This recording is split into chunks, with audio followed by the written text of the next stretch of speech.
Hello YouTube, this is Dazza the cameraman. Today is Sunday, May the 5th, New Zealand time, and I'm pleased to have with me again my special guest, Mike Boll. Hello Mike. Hello Dazza, thanks for having me. Thank you for joining us again, and also my other very special guest is Mark, aka MarcusPmarcus. Welcome along, Mark. Thank you. Thank you for joining me once again.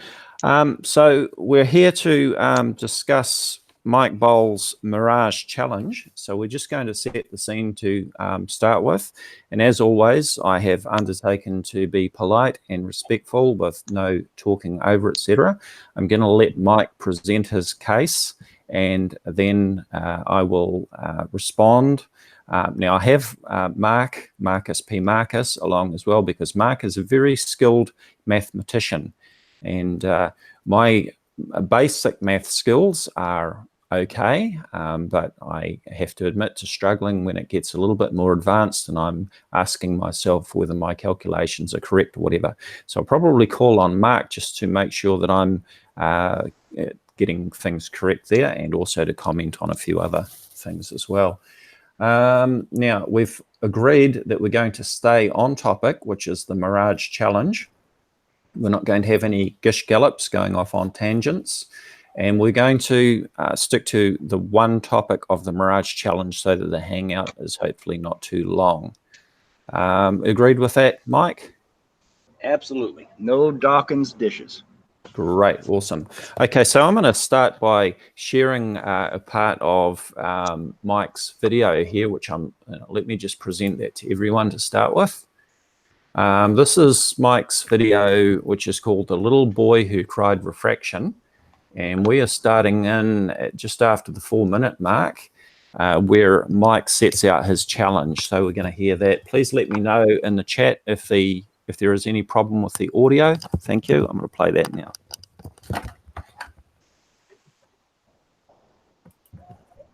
Anyway, here's the undeniable proof that the only, quote, evidence that a distant object is a refracted mirage instead of the real thing depends entirely on knowing whether or not we should be able to see that object at that distance on a ball Earth. My proof comes in the form of this photograph.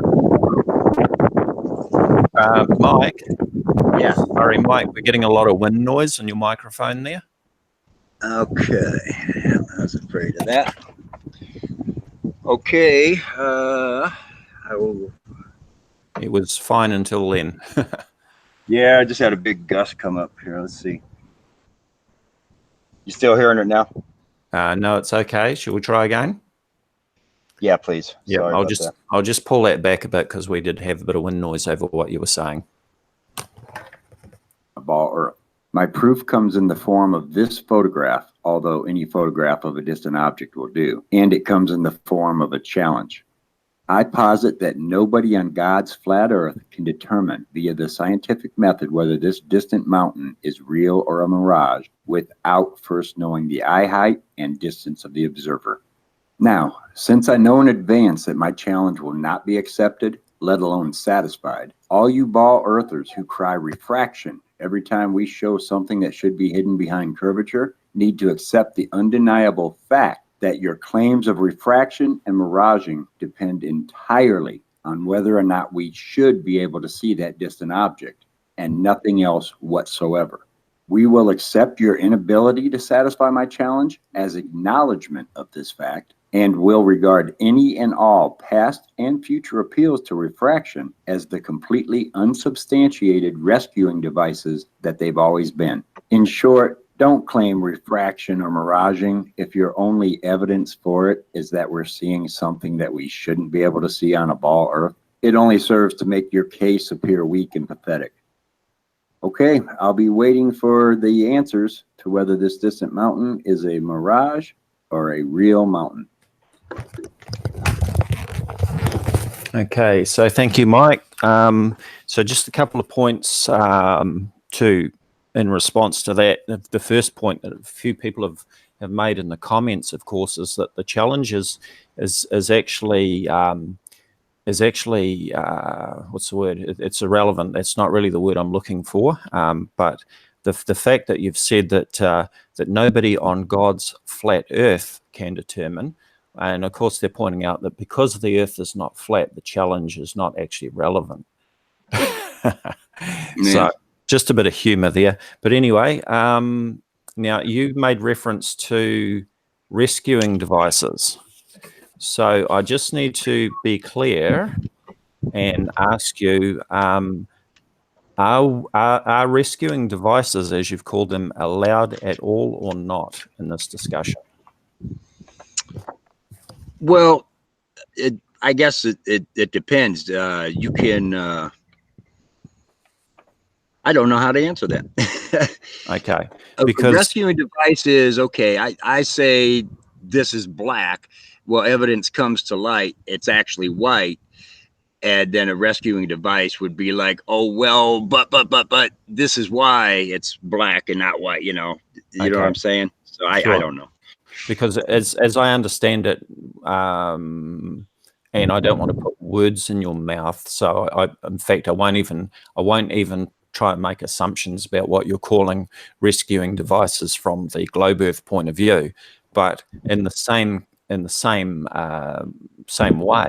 the flat Earth side also use what I could deem rescuing devices. Favorite one being, of course, perspective, which we refer to as flurspective, looming, mirroring, mirages, and one of my favorites is atmospheric lensing, for example, to explain why the sun and the moon supposedly remain the same angular size. So those are all, from my point of view, also rescuing devices from the flat Earth side. So I just wanted to clarify that. And now I'm going to let you go on and present your case, but first of all, we just need to clear up one question, and it's a question that everybody has been wondering about, and that is, do you accept that refraction is actually a thing? Absolutely. And matter of fact, I don't know why you're calling all that other stuff rescuing devices, because the lensing is a real thing, looming is a real thing, atmospheric distortion's a real thing. All of that stuff is real. So yes, absolutely. Yep. There is atmospheric refraction, distortions, looming, miraging. That is all real. Great. And I agree with you too, that those things are real. But the point is that sometimes they're used incorrectly as rescuing devices. Okay. Well, we'll find out. Okay. So now I'm going to hand over to you. So I'll present your screen. I'm going to stop presenting mine and present yours. And okay, over to you now. Okay. So my case is very simple. This appears clearly to be a picture of Chicago taken from Grandmere State Park across Lake Michigan. Okay. This is ABC meteorologist Tom Coombs, who everybody knows. I don't need to play it. Everybody knows his famous line is, "What you're seeing here is a mirage." My case is simply this. How does Tom Coombs know that that is a mirage in the background and not actually Chicago? Any ideas? Yeah, well, I think it comes down to the point that you correctly made is whether it should be visible or not. And as you've acknowledged yourself, refraction is a thing. Refraction does bend light, and refraction does change, as we see in the Skunk Bay footage. Refraction does change the amount that we can see and sometimes can't see. Okay, so the first thing you said, though, is he knows the distance. So, and that was my main point. If someone walked up to you and showed you this picture of Chicago skyline, is there a test you could do on that image to say, could you put it in Photoshop program or one of those forensic photo programs and say, oh, look, here's a mirage because of this artifact and the pixelation or whatever? And the answer is clearly no, but I'll ask you anyway. Do you know of anything like that? No, I mean, I think we're taking the images on their face value. I don't think any Photoshop or forensic tool is going to tell you whether it should be real or a mirage. Okay, so that is the whole point of my challenge, is that if I take a distant photo of Seattle skyline or Manhattan or any skyline or any distant mountain, like I have in my video, my challenge is you cannot tell me whether it's a mirage or the real thing, the actual object, or a mirage of the object, without first knowing the distance to the object and the eye height of the observer. And once you know those, then you put that into a Boll Earth calculator and say, okay, from that distance and that eye height, we shouldn't be seeing this mountain or this skyline. Therefore, it is a mirage. Right. And that's just a circular reasoning. You're supposing the thing in the first place and then go on and use that thing to prove it. I don't know what the fancy term is for that, but okay. Mark, do you want to make any comments on this? The only one that comes to mind is if it was not a mirage, then from this location, I ought to be able to see the skyline pretty much all the time, or at least during favorable conditions. And yet that's not the case. It's only visible when conditions are right. Right. Okay. And on that point, I would like to just read out a comment that Mick West made under the same video, your video there, Mike. He said, just based on verifiable physics, a normal lapse rate of temperature and pressure of the atmosphere must cause downward refraction. Colder air low down must then increase this refraction. These are verifiable and measurable properties of air. But if you ignore refraction, then what about when things are hidden behind the horizon? Like when 750 feet of Catalina Island is hidden when viewed from Santa Monica Beach. If there's a straight line of sight, then why can't you see the beach on Catalina? And to get that view of Chicago, and here's the real point, to get that view of Chicago, you have to walk up a hill. So why can't you see it from down near the water? The globe model fits these observations. There is no flat model that fits. So that was from Mick West underneath your video. Actually, the flat model fits perfectly, and with what we actually do know about refraction and atmospheric distortion. But so let's get back to the original challenge. If I were to show you any picture of a distant object, do you acknowledge that the only way you can determine whether it's refraction or the real thing, or mirage or the real object, is by first knowing the distance and then putting that into the Boll Earth calculations to decide whether or not we should be able to see that thing? Because that's my main and only point of this whole thing. Yeah. And it seems like you guys agree. You cannot just look at a photograph and say, oh, that's a mirage. Nope, that's the actual building. Yeah. Am I correct in assuming that? Yeah, personally, I feel that you're correct in assuming that, and it's not just because of the distance and the height and all that sort of thing. The other factor that comes into it, and I think I touched on this in my replies to you earlier, is that we need to know that the image is actually a legitimate image. And I know that I've seen several images posted on flat Earth pages that had actually been manipulated.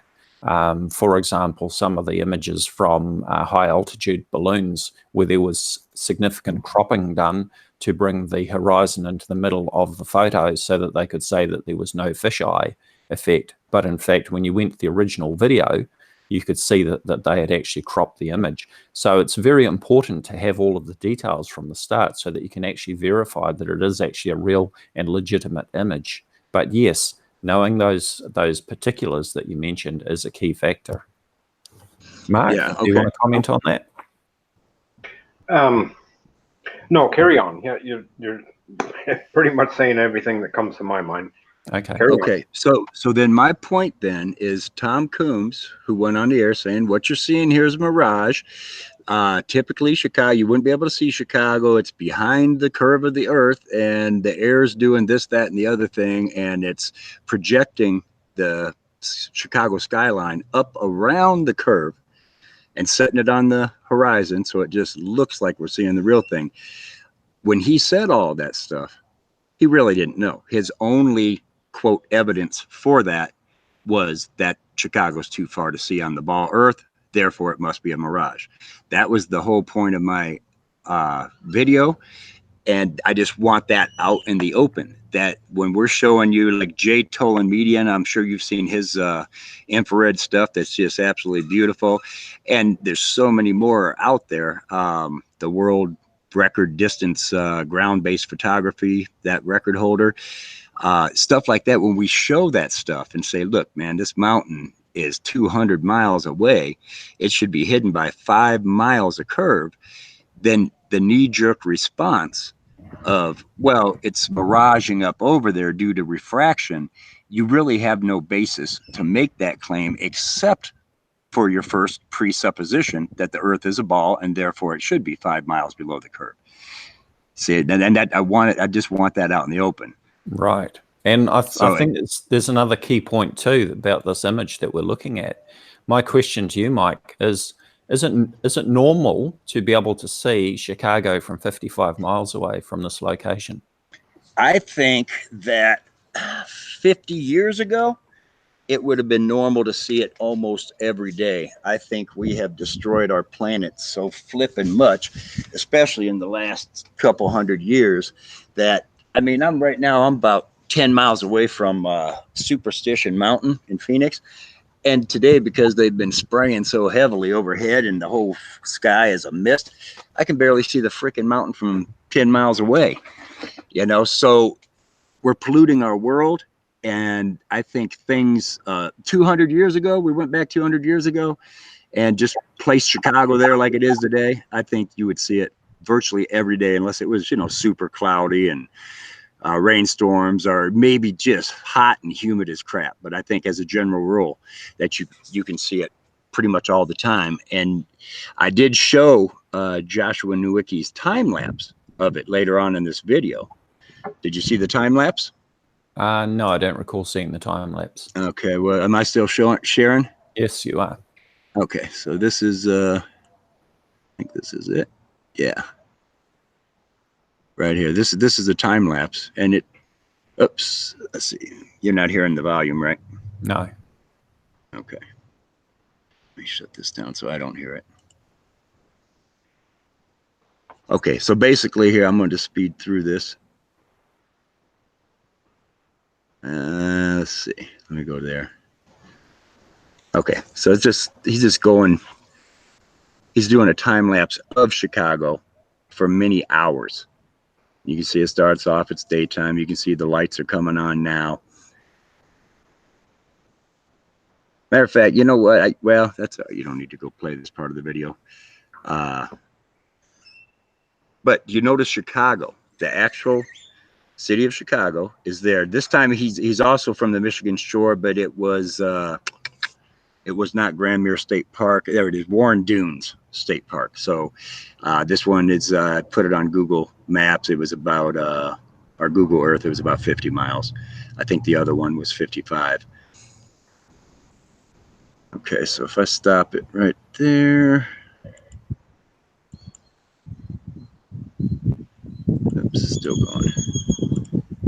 Okay, but here's the point. You say Chicago's tough to be seen.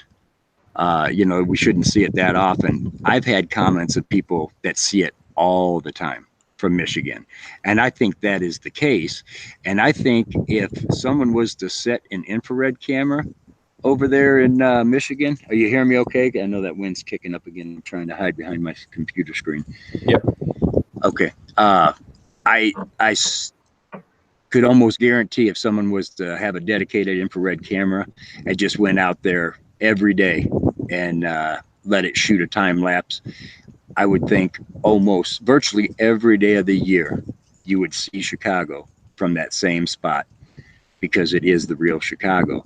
And this time lapse confirms my point, because what you got here is hours of this so-called mirage just hanging out right on the horizon line all day long. Sure. Now, does that sound feasible?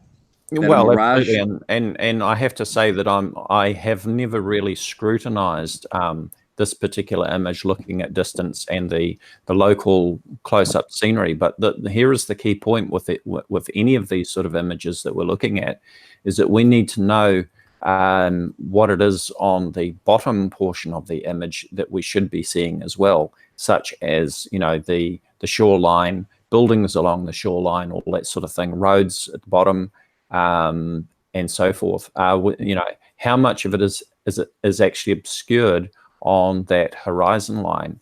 We can't tell just from looking at this image.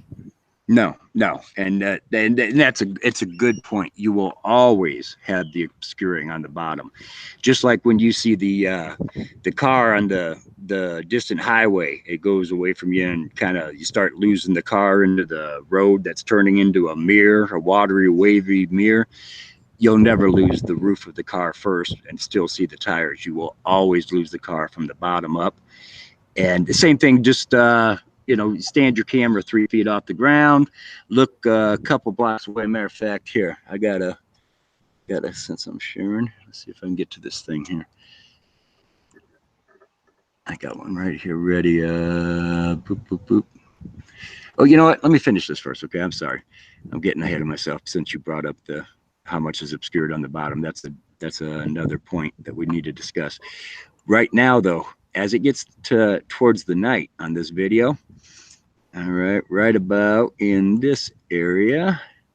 Okay. Now we're seeing miraging. We're seeing, what do you call that? Superior mirage, where you've got an right side up image and Mirror upside image. down above it. Mirror image. Is that? Yeah.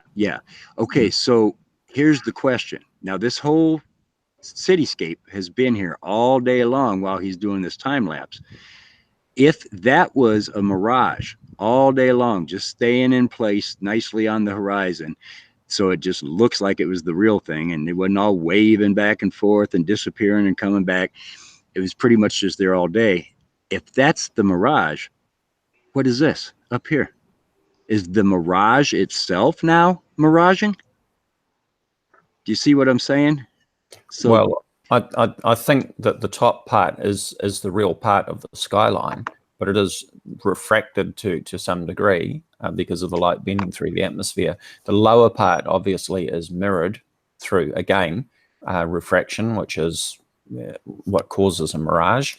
You mentioned the watery effect that you see as you're looking at a car driving down the road, and that watery effect and the reflection of the car that we see in that watery effect, of course, is caused by refraction. I think you would agree with that. absolutely. Yeah. Refraction, some kind of atmospheric distortion. I'm not an expert on spectroscopy or however you say that, you know, so. But yeah, atmospheric distortions, that's what's causing the mirroring effect on the highway. Right. Now, I just want to, just to move things along a little bit, I believe that we're going to be looking at that picture of the mountain that you presented in your challenge, because that's the key part of this Hangout, is your Mirage challenge and the question about that mountain.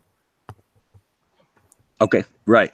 So what is your answer on this? Do you say that the bottom Chicago that was been there for hours all day during the time lapse, that itself is a mirage, and then at some point the mirage started refracting into the sky? I guess I'm asking, do you think that's still a mirage of Chicago down here? No, as I just stated, I believe that the top half is the real skyline, although refracted, and the bottom half is a mirror image of the top half of the real skyline. As for whether it was the same thing happening during the day, I would have to scrutinize the images to see exactly what we can see in it, and if there are any clues there. I couldn't answer that second part of the question without doing that. Okay, the top half is the actual Chicago? Yeah, I believe so. And it's upside down? Go ahead, Mark. No, I didn't say anything. Oh. Yeah. I'm not seeing 100% mirroring here, but that's just me. Yeah. Well, yeah, here, I got my cursor kind of in the way here. Let me see if I can move it a little bit. Can you see that? That one's a mirror of this one. Yeah. And the blue right here, that's the upside down mirror of that one. You can see right here, mirror of that one, mirror of this one. From the view that I'm seeing, Mike, I'm assuming that the top half is actually the correct top half of the buildings. I have to say that the image quality that I'm seeing at my end at the moment in the Hangout is not particularly good. I don't know if that's on the original video or not, but I'd have to go back to the original and have a look at it to. Okay, well, I can back this up, and you'll see that the top one is the actual one that's upside down. Okay. And you're saying that's the actual Chicago. So how the heck did the real Chicago get way up here in the sky, and we got fake Chicago down here below it? Well, right side up. If the top half is upside down, as you say, then obviously it can't be the real right skyline. It is here. Let me back it up, and you'll see. So yep. So we can back it up. Let's go right before it starts. There you go. Okay, here. That's right before it starts burning. You can see the red dot, the yellow gold. Now when we get to the mirror here, you see we've got the red dot on the left, yellow gold. That's the right side up image. Right. Up here is the upside down one. Yeah. So basically, okay, so that was another strong point for me, is that the time lapse cannot show a mirage of Chicago, first of all day long. Second of all, a mirage of Chicago would not then mirage again up here. So that was my point on that one. Well, no, I'm not sure I totally agree with that, because you can have different layers. You can have some pretty freaky looking mirage things going on, you know. And there are some other things. I'm sorry. There are some other things going on right now too. The sun is setting. The air is cooling. You see what I'm saying? So you're going to have some changes in atmospheric conditions anyway, just by virtue of the fact that the sun is setting. Okay, right. But now keep that in mind while you picture this bottom layer isn't really even here. It's actually behind the curve, and the sun and the air and refraction is just projecting it up over the curve in the first place. And now, how is that the projection? If the sun starts setting and changing things, well, then the bottom layer should definitely be changing, maybe even disappear altogether, which would not even allow this top layer to be here. But we can move on. I'm making my main point that looking at a picture, you can't tell, and you basically need to know the distance. Therefore, you can say, will it work on a flat Earth or on a ball Earth? It can't. Therefore, it's a mirage, and that's not science, guys. Well, it's a factor, because as I said, you know, I've seen plenty of images which have been manipulated, dishonestly manipulated. So it certainly helps if you have the correct particulars to start with, so that you at least can make an informed judgment on it to start with. Okay, so then we want to get to this picture. All righty. Okay. Now we're on to the main attraction. Okay. So let me just back up a little bit here before you present on this one, just to set the scene. So you presented this image as part of your video and your challenge, and correct. I initially asked for the details on this image, and correct. You insisted that I answer the question first: is it a real image or is it a mirage? And then correct. You said that you would provide the details after I'd answered. Correct? Correct. Okay. Now, I'm not sure if you saw my replies. I did repeat them a couple of times, but then I did say, yes, it is a real image. And so now I understand that you're going to present all the particulars of this image. Is that correct? Now we're going to get your answer first. So right now, without playing word games and real image and this and that, what I'm asking you is, just based on this photograph alone, is this an image of a actual mountain, or is it an image of a mirage of a mountain, the actual mountain of which is hidden behind the curve? Are we seeing the actual mountain in the distance or a mirage of it? Well, I've already stated that I believe it's a real image, but for this hangout, I think I'll reserve my judgment, if you like, and so that you can present your facts. As I say, I've already stated that it's a real image anyway. So, well, yes, it is a real image. I'm saying, is it an image of an actual mountain or of a mirage of a mountain? Or is it an image that somebody has manipulated in Photoshop to throw somebody off the track? That would be one of the questions, and yeah, that one I can answer. No, it's not been manipulated. It's a it's a real image taken by a real photographer that does all kind. He's actually from New Zealand and does all kind of pictures. He has a website. As a matter of fact, Virtual New Zealand, I believe it's called. Right. But yeah, it's a real picture. So now the question is his picture, is the mountain in his picture an actual mountain or a mirage of that mountain? Okay. Well, I've stated but I think it's a real image. So we'll go with that, and let's hear the particular. Well, I can't go with that, Dazza. I know it's a real image. Are you saying it is the actual mountain that we are seeing in the real image? Well, I believe it's the top of the real mountain that we're seeing it. It looks like it's a long way away, and since the Earth is a ball, it's curved. I know that it's likely that we're not seeing all of it because part of it's going to be hidden beyond the curvature. Okay, so there you go. That's exactly what I wanted to know. So we live on a ball. That's the 3 stipulations I put in my video for Tom Coombs. That was his evidence too. I know we live on a ball. Therefore, that's a long ways away, and we probably shouldn't be able to see all of it, if any of it. Therefore, at least some of it is a mirage. And I just want that to be just out in the open, that you can't just cry refraction by saying, well, we live on a ball, therefore it's got to be refraction, it's got to be a mirage. That's silly. Right.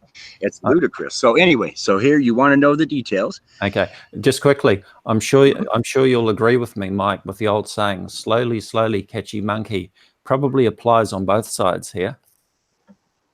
Okay, yeah, I was getting a little bit irritated because it seemed like you're kind of playing word games with I believe it's a real image. But you were kind of avoiding the point I'm trying to make. Is it a real image of an actual mountain or a mirage of a mountain? But now you finally answered. You said you think part of it is a mirage.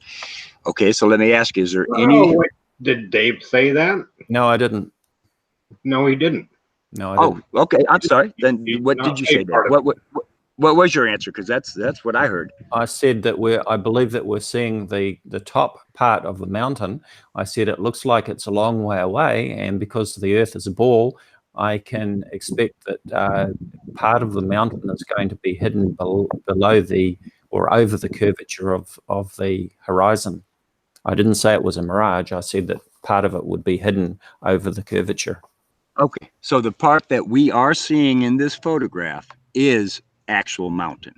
Yes. But having said that, I'm quite sure that there would be an element of refraction, because we know that, as you agreed, refraction is a thing and refraction bends light. So, yeah. Well, yeah, you could say that for anything. You look at a tree 10 feet away and say, well, it's probably a millimeter off where it really is because of refraction.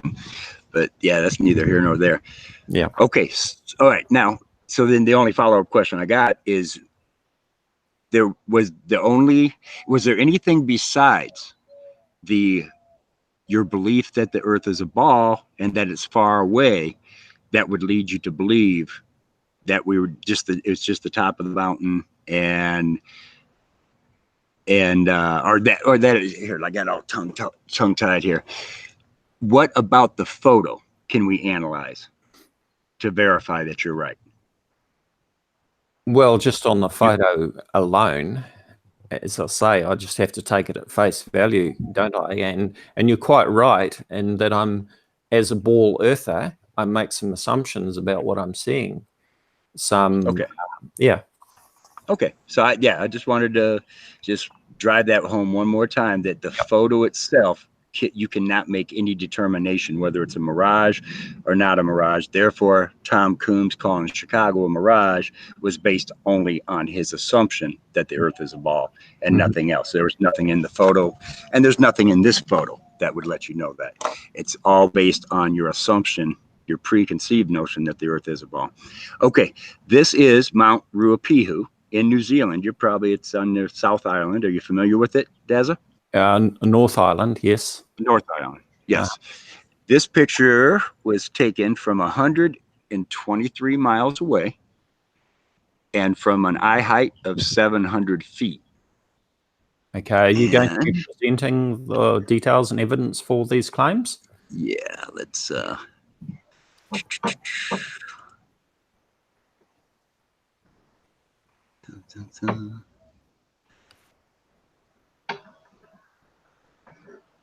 right, here it is. So, okay, here is. Would you like to put that in theater mode? Yeah.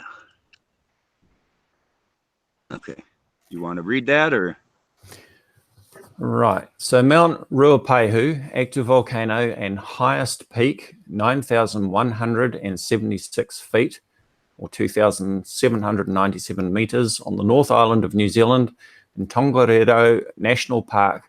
Mount Ruapehu is situated on the Taupo Plateau, which rises 2,000 to 3,000 feet above sea level. Okay. So I just wanted you to catch that. I wanted to give you time to read that. So that's the highest peak above sea level. So we do have it sitting on a plateau, but that's its height above sea level. So 9,176 feet above sea level. 9,176. Okay. And picture was taken from here, and it is, let's see, does it say up there? I just seen a little bit because I think you've got the top of your picture cut off. Oh, yeah. There we go. That's what I was looking for. I was seeing it in the little square, but not the top. Yep. Okay, so that's where it is. What's that? Pekakariki Hill Road Lookout. Paikakariki, yeah, Paikakariki Hill Road Lookout. Okay, so I don't know if you're familiar with that. This is where the picture was taken from, and it's above sea level. I think I looked it up here. There's just another shot of it, and there we go. Oh, that's the 123 miles. Let's see if I get the height. Somewhere in there I've got the, oh, well, it's 700 feet above sea level, but I thought I put, I'm not seeing it now. I thought I put like a wiki link to it or something. I guess I didn't, but you know what? I guess that's easy enough to verify. Yep. Can you do that, please? Yeah, let's see here. Let's see. Spell that dang thing for me. Paekak.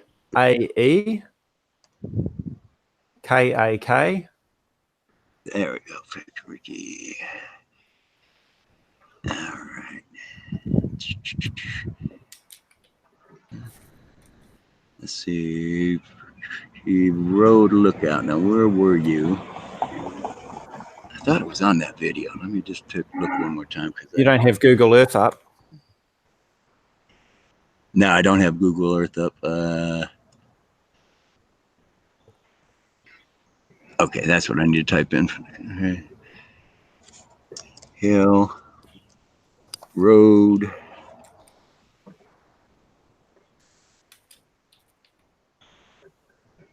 Sorry.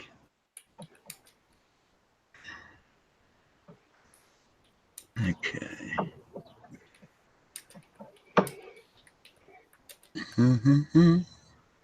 Anyway, you know what? It is 700 feet, and I don't know where to find it. I don't know how much time you want to spend on this now. It's easy enough to verify. How did you verify it, Mike? Doing what I'm doing now. I just clicked on one of these links that just said how high it was. Great place to view. But that's what I'm saying. Do you want to spend time doing this now, or do you want to verify it? Because it doesn't really matter anyway. Have you got Google Earth on your computer? Yeah, I do. Yep. Can you pull that up? Yeah.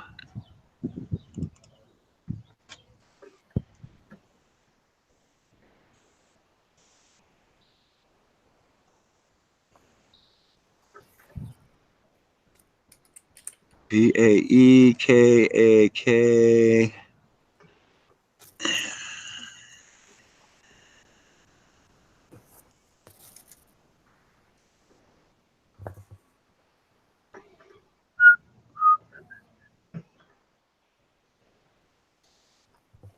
All right. Okay. That's not the lookout. There's the lookout. There it is, right here. That's the spot right there. Okay. Okay.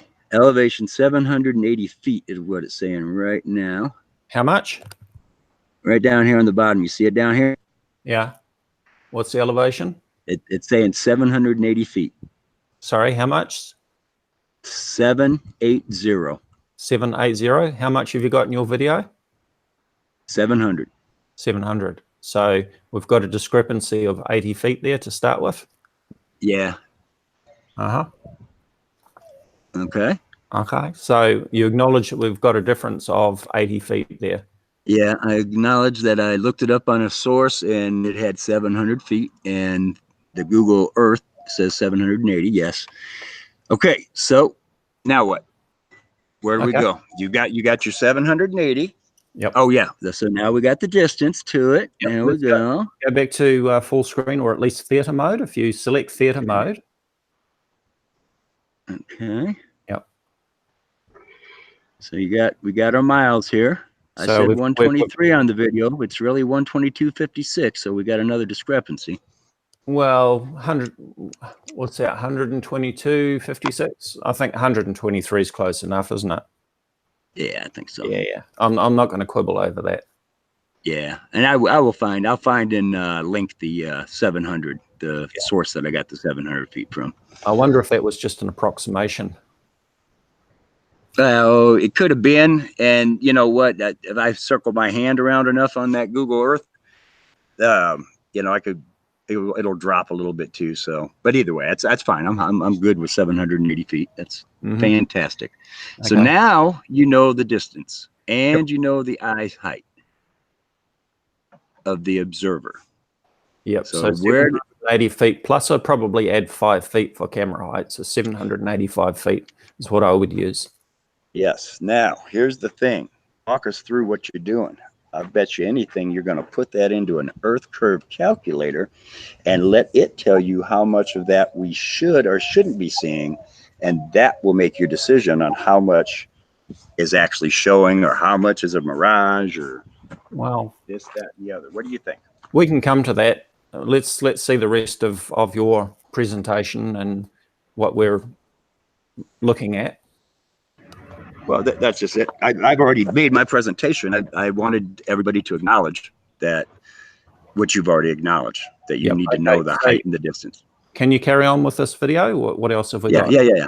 I've got, well, mine's using the 700, 123, hidden height, 5,473. And no, I will not use Mick West standard refraction calculator. I would. Okay, because I understand that you feel that there's no such thing as standard refraction because it changes. And I think that's a fair comment as well. But we both agree that refraction does affect what we see, correct? Oh, well, yeah, to a degree, it certainly does. All right, so what have we got there? We've got the Earth curve calculator with no refraction. Yep. And an eye height of 700 feet instead of 780 or 785 feet. And we've got a hidden height resulting of 5,473 feet. Sorry? Hello? Is that you, Mark? No, it appears as though someone else has joined. Oh, dear. Now they're out. Yep, somebody crashed, and that's why you need to delete that URL. I thought I did. Did it pop back on there? If it did, I apologize. Yeah, it was.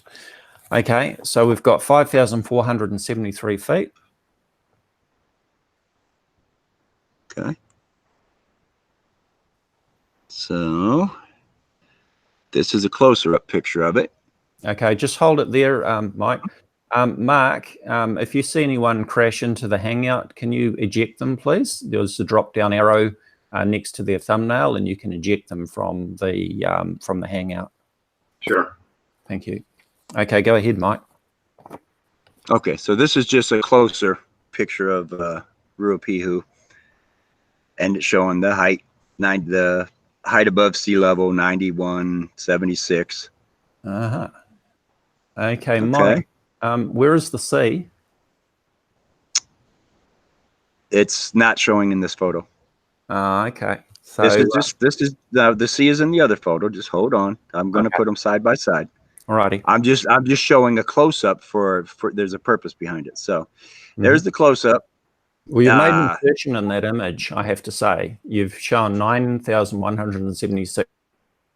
The top of the peak there down to the area at the base of the mountain there, right, as shown. But what I'm not seeing is the sea. I'm seeing foreground. I'm seeing some power pylons, which I doubt very much would be running along the beach. Right, the sea's on the other side. Okay. Okay. This mountain sits on a plateau, correct? Correct. Okay, so what we're seeing, the base of that mountain is the plateau. Yeah, in fact, the very first information that you presented about Ruapehu, as you recall, stated that it sits on the Taupo Plateau at a range of, from memory, it was something between 2,000 and 3,000 feet above sea level, correct? Right, 600 to 900 meters, yes.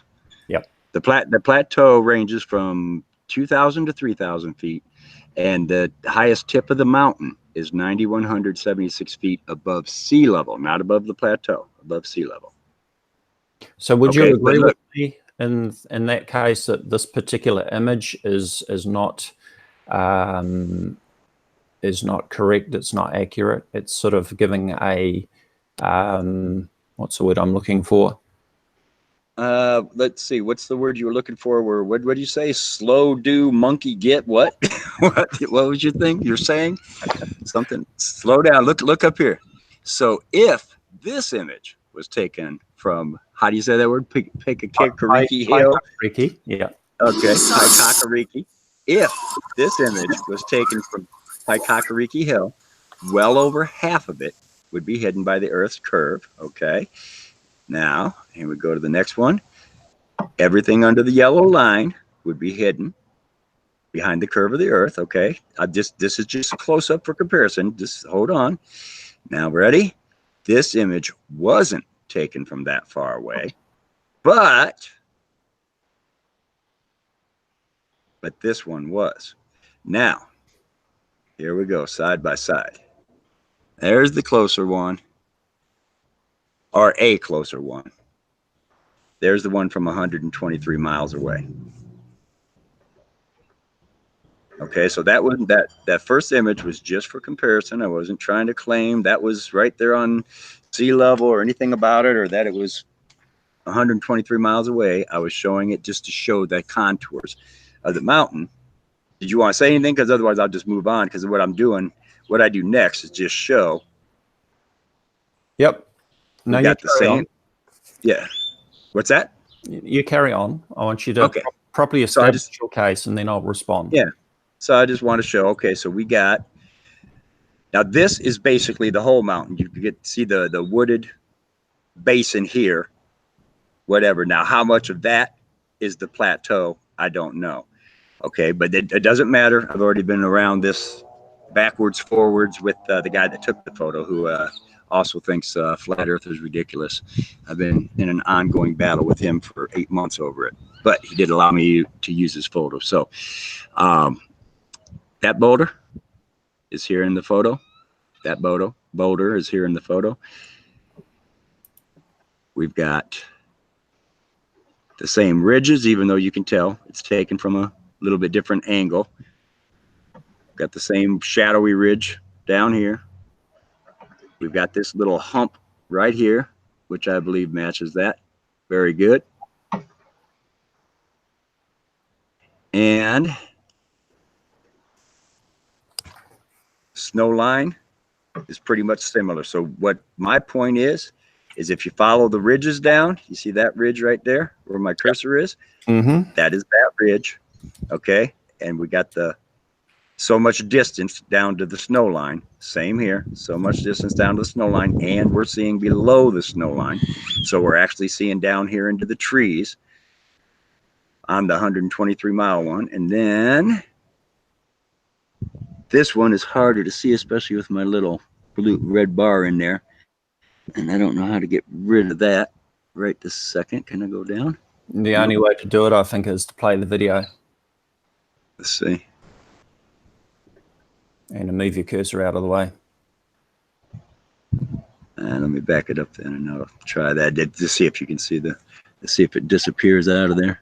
Yep, you've got to move your cursor out of the window as well. Yeah, it's way down here in the corner off the screen, and it's still freaking there. Mm-hmm. So I can't get it to go away. But anyway, so that. So 60% of the bottom should be hidden. I see that you had there.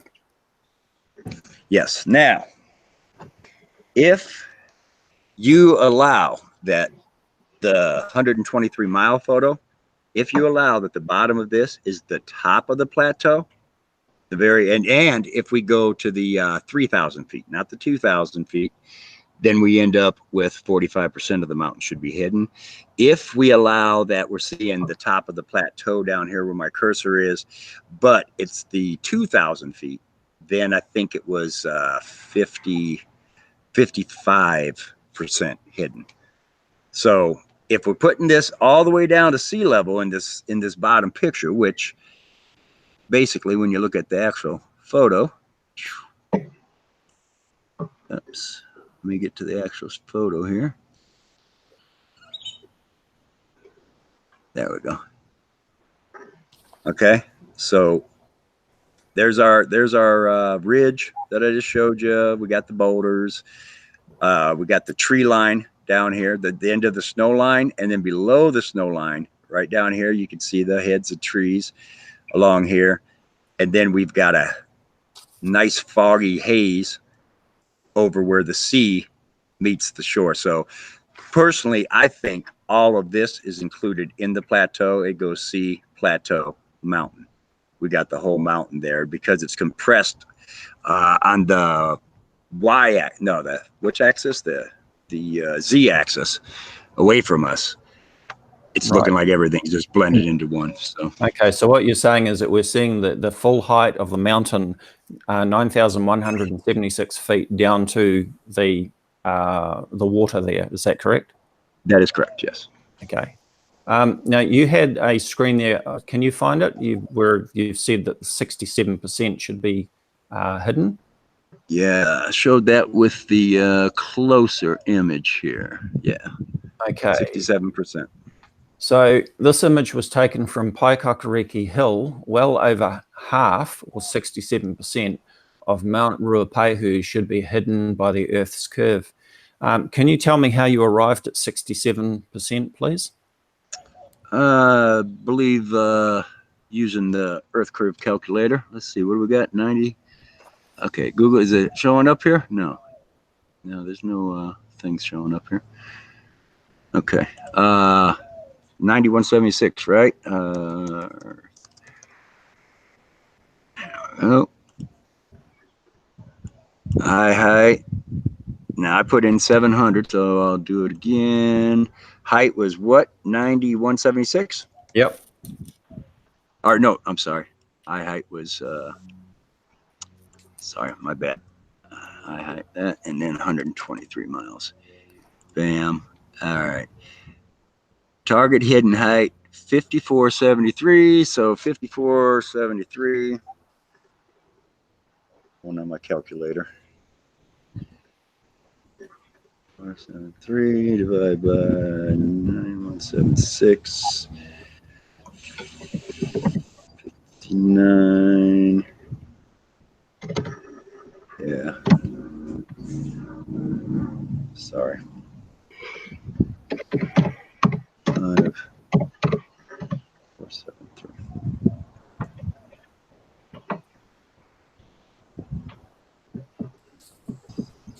So I don't remember here. Let's see. Well, it should be 5,400. So basically 5,500 feet should be hidden out of 9,000 feet. So what is that percentage? Well, you've arrived at 67%, so I would like to know how you arrived at that figure. Hold on. 9176. Yeah, I'm getting 59%. Yeah, that's what I got too. Yeah, so I don't know why. Bad math apparently is how I arrived at that figure. Apparently. Mark, would you like to make a comment on that? No, I got the same 59.644%. Yeah, I got 59.6% as well. Mike, unfortunately, you've made a basic math error there, and it's one I could have easily made myself as well. But what I do is to try and get my head around some math problems, I try and put it into easy to understand real life scenarios. So in other words, if I've got 10 pies and 7 get eaten, and I want to know what percentage got eaten, then 7 out of 10 pies got eaten. So that's 7 out of 10. That gives me 0.7 or 70%. Unfortunately, what you did, Mike, was you basically used the remaining pies divided by the eaten pies, and you came up with the wrong answer of 67%. Yep, I got the wrong answer. Should be 59%. Okay. Okay. Would you agree with that, Mark, what I just said? I would agree that it should be 59%, and I made a mistake in putting 67 on there. Okay. So what I'm seeing so far is that from the very start, we've actually started with the wrong eye height or wrong elevation of the observer. You had 700 feet, but Google Earth shows us that it's 780 feet.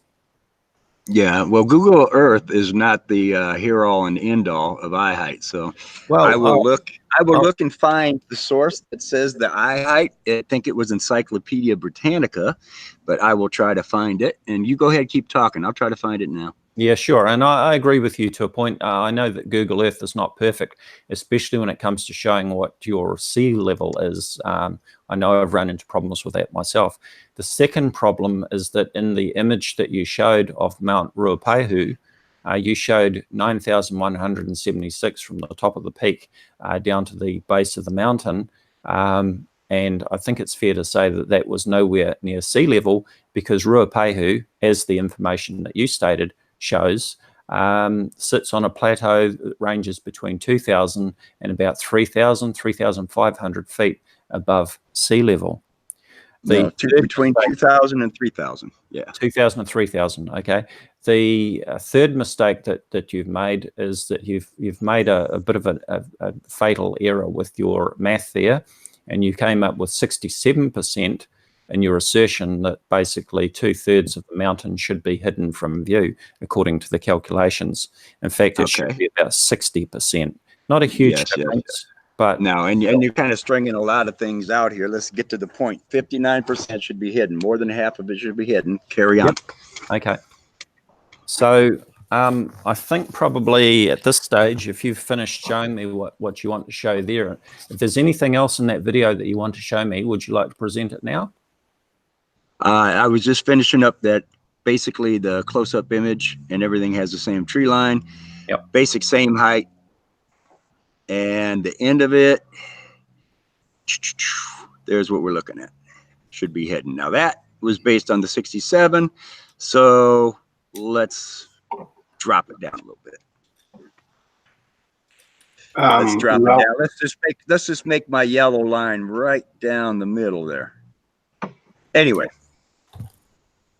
my pictures don't matter anyway. So you've got the figures. So now if we go back to the actual picture from my challenge video, which I'll do that right now, and then you tell me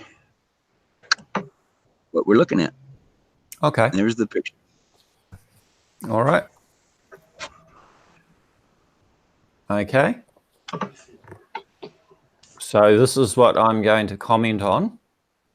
So I will now present my screen. Okay. You finished sharing there? Okay. Yeah. Yeah. Do I have to stop sharing, or are you just going to present yours? I'm done. I'll present mine. And present everyone. Okay, so we're now seeing my screen. And let me make sure this is out of here. All right. there's the same image that you were presenting that we're discussing. Yep, same image. Well, Mike, as I said, slowly catchy monkey. I'd actually already seen your video after I initially asked you for the particulars about the location of the observer, the elevation of the camera, the distance to the mountain, the location of the mountain, all of that. We had a little discussion going on my Facebook page, and through that I was able to actually discover where the mountain was. And to my great delight, I discovered, in fact, it was in my home country of New Zealand, where I live. And so indeed, here are the individual images from your video. So just to rattle through again, this is Mount Ruapehu. It's located on New Zealand's North Island. Its highest elevation is 9,176 feet above sea level. And that's very important to remember, above sea level. Okay. Correct. It's stated in the information that you got from Encyclopedia Britannica. Here it says above sea level, and you have reiterated that fact in your caption that you've added up the top there. Correct. Okay, this is Paikakariki Hill Road Lookout, and you say it's 700 feet above sea level. In fact, according to Google Earth, it's 780 feet, as already mentioned. It's 123 miles from Mount Ruapehu, which we agree on. And you show the figures there. Pretty close enough to 123 miles. You've used the Earth curve calculator, which shows no refraction. I'm okay, I can run with that. It shows a hidden height of 5,473 feet. And you showed this image, which we've already discussed, and also the fact that it's not 67%, but about 59.6, approximately 60%. So this image is actually incorrect as well. And again, this is not down to sea level, because all of this ground here that we're seeing is actually, I can tell you, it is at 3,480 feet. Okay, All carry right. on. So with that, I'm going to jump in here, and I've got Google Earth already queued up there. And we're going to look at the view, which that view was actually from the east side of Mount Ruapehu, not the south side as seen from Paikakariki. And the image that you presented was actually taken from down here, down on the highway. And if I turn on the historical imagery and step back a couple of images where it's a bit clearer, we can actually see, I've got to go back one. We can actually see the power pylons there. You can see them? Okay. So if I put my cursor right in that line of power pylons, can you see what the elevation is down on the bottom right-hand corner of my screen? Yeah, I can see that, and I can see power pylons. Are we sure that that is the exact power pylons on that picture that I showed, for one? And for two, does it really matter? All we're dealing with is, should we see, is 50% of the mountain in the 123-mile photo missing? Yep. Don't worry, Mike. I'm coming to all of that. You know, I'll let you present your side. So now I'm presenting mine. You can see the power pylons here. And yes, they are the same ones. You can see this bit of road coming down here. And as I go back to Google Earth. And how are you able to verify that's where that picture was taken from?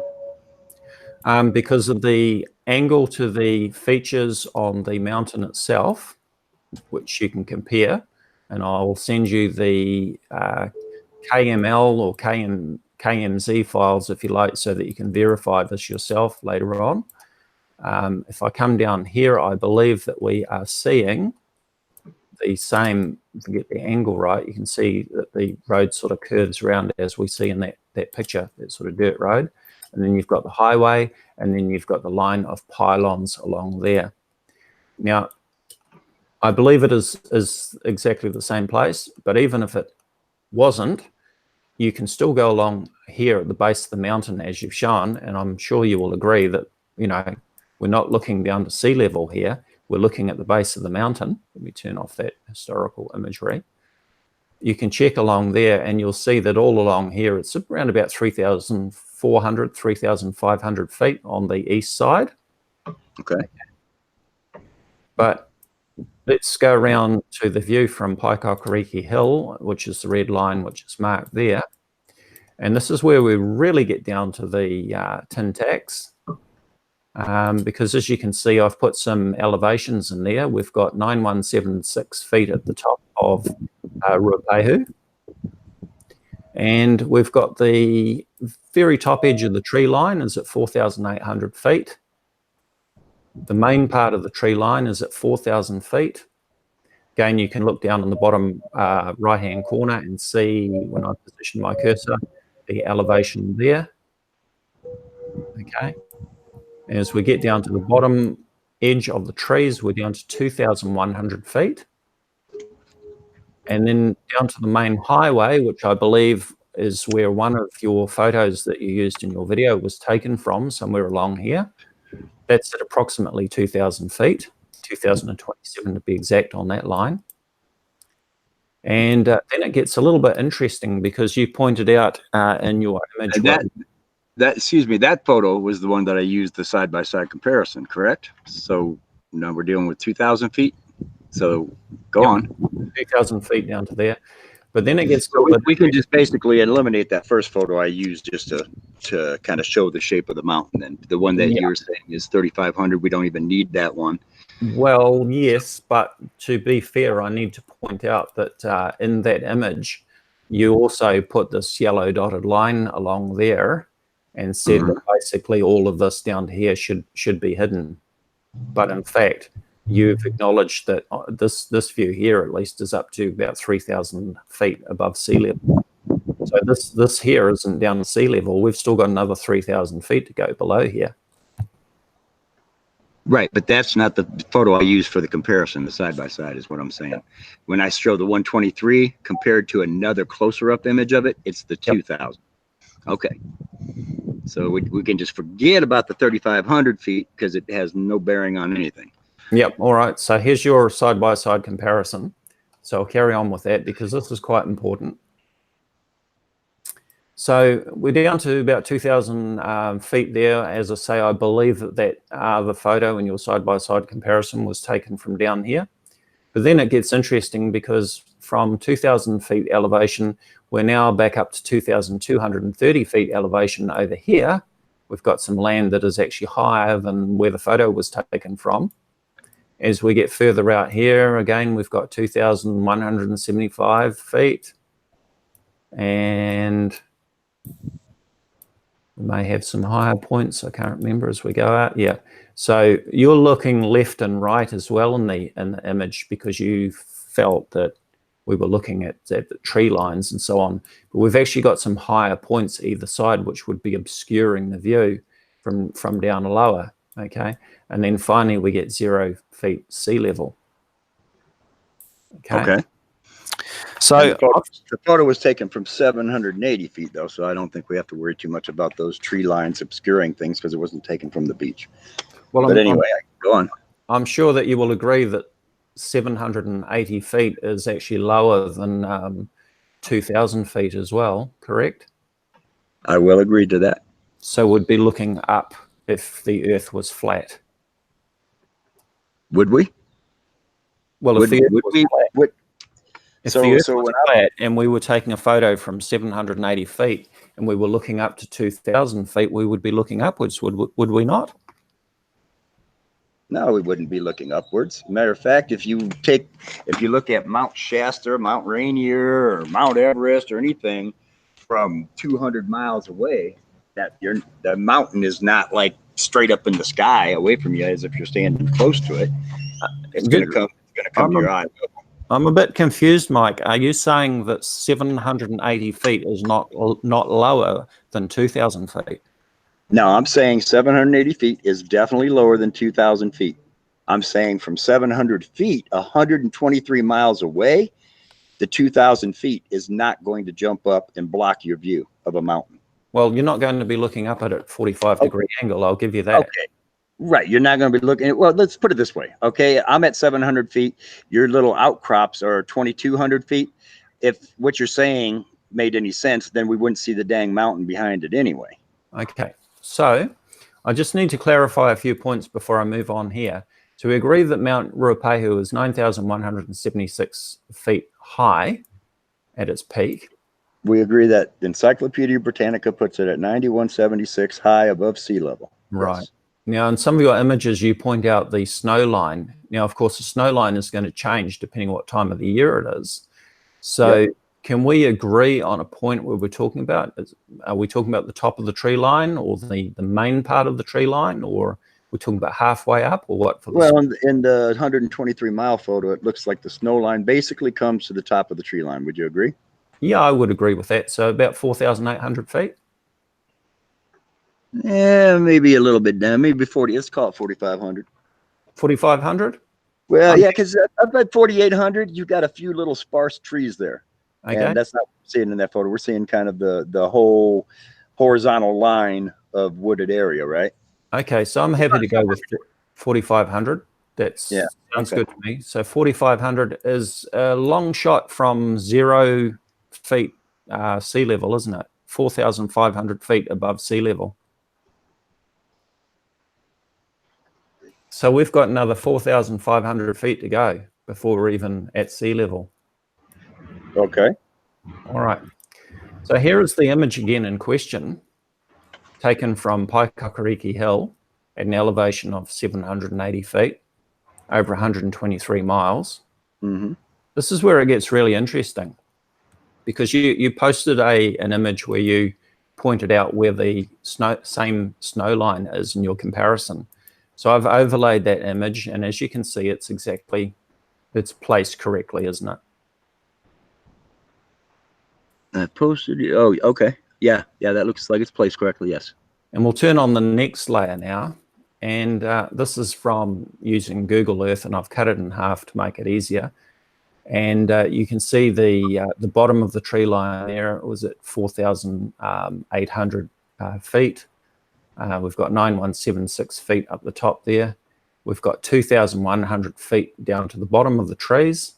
And then I projected this down by measuring the pixels from the 2,100 feet point up to the 9,176 feet point, measured the pixels, worked out how many feet per pixel we were getting, and then I was able to project that down to give me the 0 feet sea level.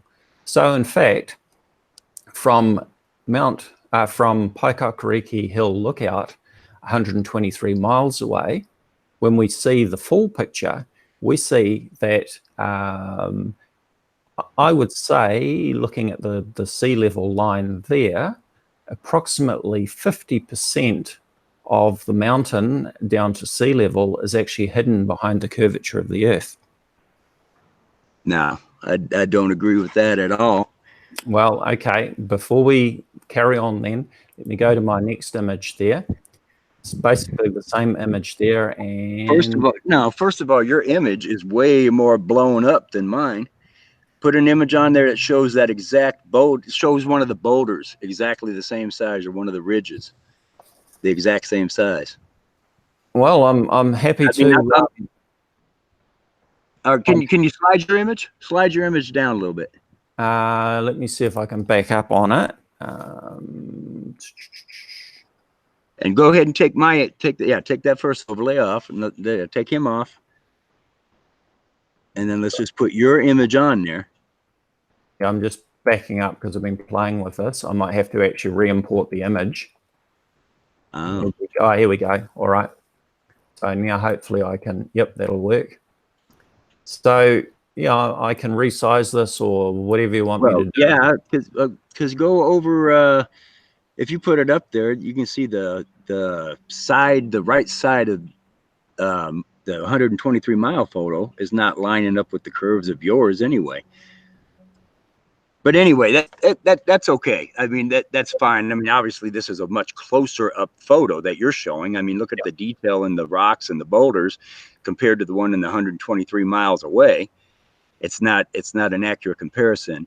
Well, But, let's just say we agreed that the tree line was about 4,500 feet. So go back to the 123-mile photo.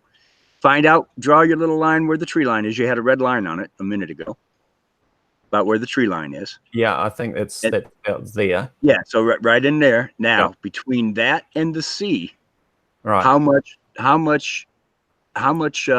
feet do you think we're talking there? All right. Will you agree that that is the tree line there, right? I agree. That's the end of the snow line. But go now. Keep going with your cursor to the left, just a little. To the left, to the left, to the left. Now down, right there. That's trees. You see that? Those trees there. So I know it kind of blends all together. You do realize that in that kind of a distance, it's going to get compressed on the z-axis. So what we're looking across from blue water to mountain. I'm sorry, I don't mean to interrupt you there, but you just said compression. But hang on, isn't that a rescuing device? No, is it? Well, you tell me. Is it real? Is it a real artifact? Well, it sounds to me compression. It sounds like a flat Earth rescuing device. Well, it would be if it's not a real artifact, if it's something that's pulled up after the fact. But is that a real artifact or not? Well, let's go back to the tree line. You've just asked me to move my cursor over to the left here.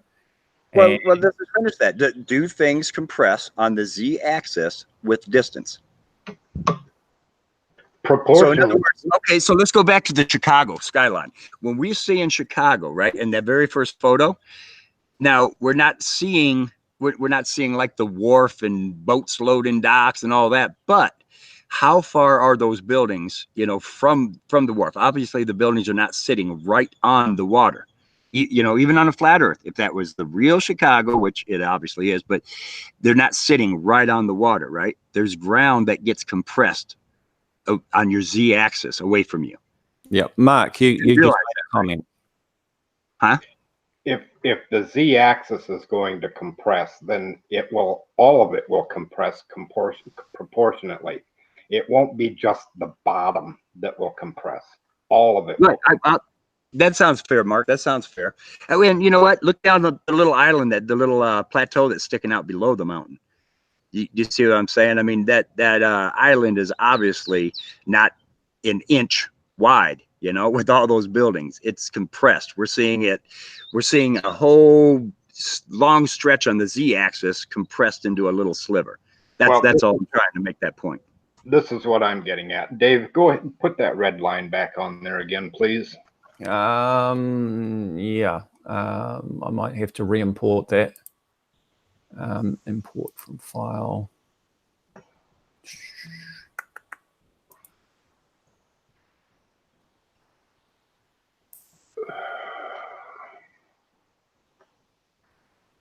Same snow line, that one. Yes, I thought that might happen. Okay. And then the problem is actually getting it the same size.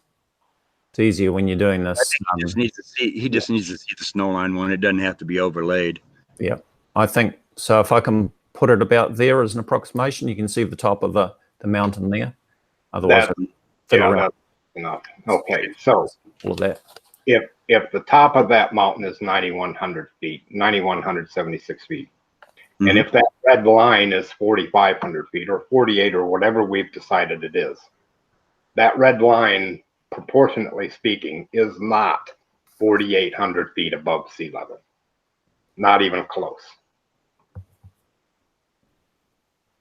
Okay. So if we're going to claim compression, then the mountain peak itself should also be squished down. Okay, now I'm going to disagree with you on that, and I'm going to point you to who was it? Was it Dr. John? I believe that I don't know if you've been following his stuff. He's about to redo the Bedford level experiment, but he's done some good stuff over in the UK, and he has gone through just really down to the gnat's ass measures and showing how the lower you go on these buildings that are what were they, 15 miles away or whatever, the lower you go down into the atmospheric zone, the more those floors, it's like a hotel, and you start off up higher, the floors of the hotel, every balcony, you know, is a certain amount of pixels. As you get down lower, the pixels are, you know, they get down to almost half as much as the ones higher. I don't have it on, you know, saved on here. I don't even know what to look for to find it. But so I disagree. I do see what you're saying. I see what you're saying. If the top above the red line is 4,800 feet, then there's no way that little sliver below it is also 4,800 feet. But what I'm telling you is that we know that the compression has more effect the lower you get down into the thicker atmosphere. Just like refraction, everything. The lower you get down, the more the atmospheric distortion. Okay, there are 2 points to make here. A, we're at 780 feet elevation. B, we're talking about 123 miles, not 15 miles, not 10 miles, not 5 miles, 123. So the effect would be even more drastic the farther you go. So go on. Okay, so is there some fault in my reasoning? I mean, I'm open to suggestions. What you're stating is that only the bottom portion is getting compressed, not the top portion. I am stating, and I wouldn't say only the bottom, but yeah, you know what? I might even say that in the hotel pictures, the top floors. Now I couldn't tell if they were compressed. That was his guide to measure the pixels as he moved down. I just know as you went down, whether the top ones were compressed or not, the bottom were drastically more compressed. Yeah, at what distance? And that was at 15 miles. So in my thinking, 123 miles, those compression artifacts will be even more drastic. No, they find fault in that? They would be less. Why would you say that? Well, if you I just wanted to know why you say that, because if you let me speak, I'll answer. If you stand at the base of a building, what difference are you going to see between the windows on the ground floor and the windows at the top floor? A lot of difference. If you back up, the difference gets less and less and less. Right? Okay, but you're talking perspective. I understand. Go on. You're not talking compression artifact because you're right next to the building, so you're not getting any atmospheric compression at this point. As you back away, the compression is less and less. I disagree. I agree that you started off right. If you're standing at the base, the windows are going to look a lot different, and the farther you go away, your perspective is they're going to look a little bit more similar. The farther you're fading out, Mike. Sounds like you're a long way from your microphone. Oh, okay. I'm back now. But yeah, the perspective will do what you're saying, but the compression, in your analogy, the compression hasn't even started. We're right next to the building. It's backing away. The lower part of the image, and not the upper part. Why would compression occur only in the lower portion and not the upper portion? The same reason it occurs in the lower portion on any example you can think of. I can show you a few. I've got well, we can go back to the car on the mirrored road.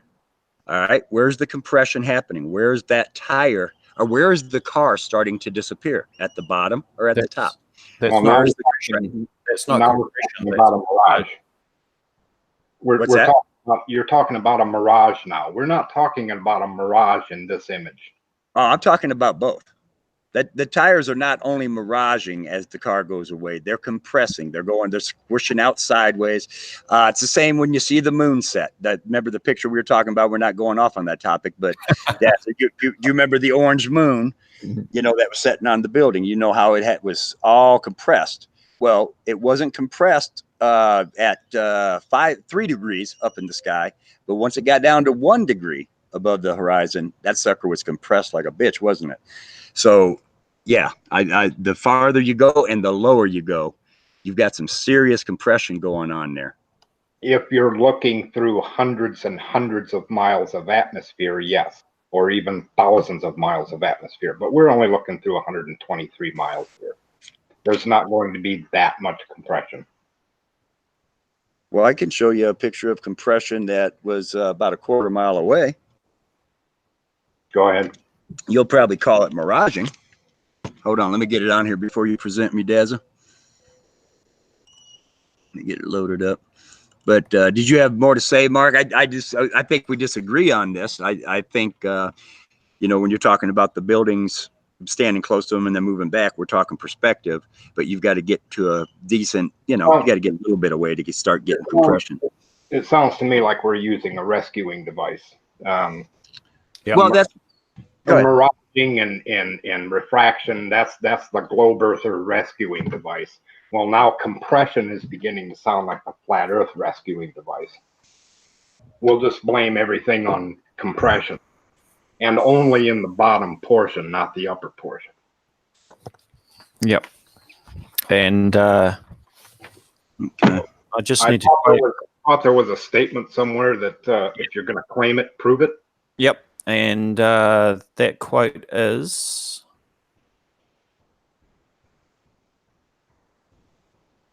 That quote is, "Don't claim it unless you can prove it." In short, don't claim refraction or miraging if your only evidence for it is that we're seeing something that we shouldn't be able to see on a, I'll just replace ball with flat Earth. It only serves to make your case appear weak and pathetic. End quote. Okay, so here we go. Okay, you can present me if you want.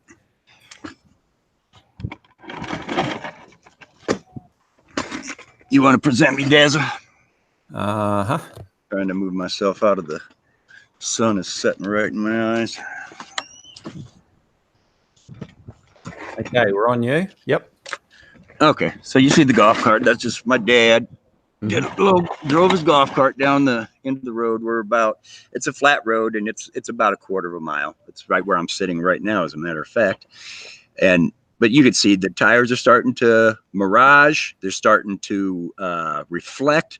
They're starting to mirror. But you can also see that it's starting to compress. Yeah. Well, yeah, we've seen that. Everyone has probably seen that. Yeah, You're close to the ground.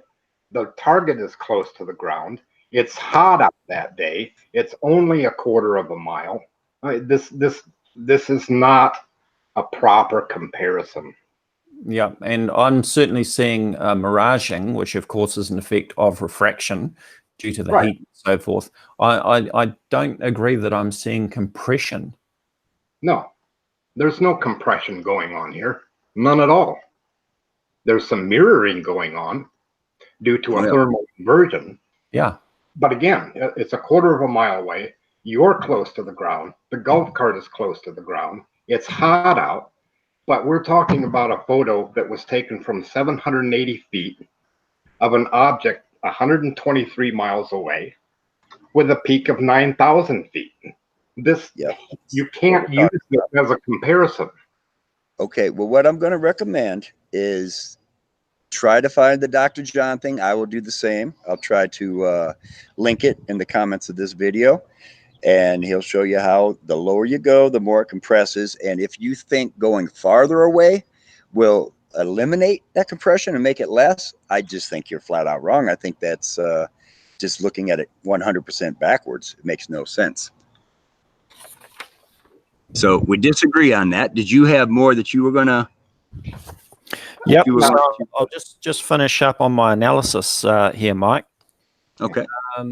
So we can see I'm on the Earth curve calculator, your favorite one, not the Metabunk one, which shows standard refraction. This one here shows no refraction.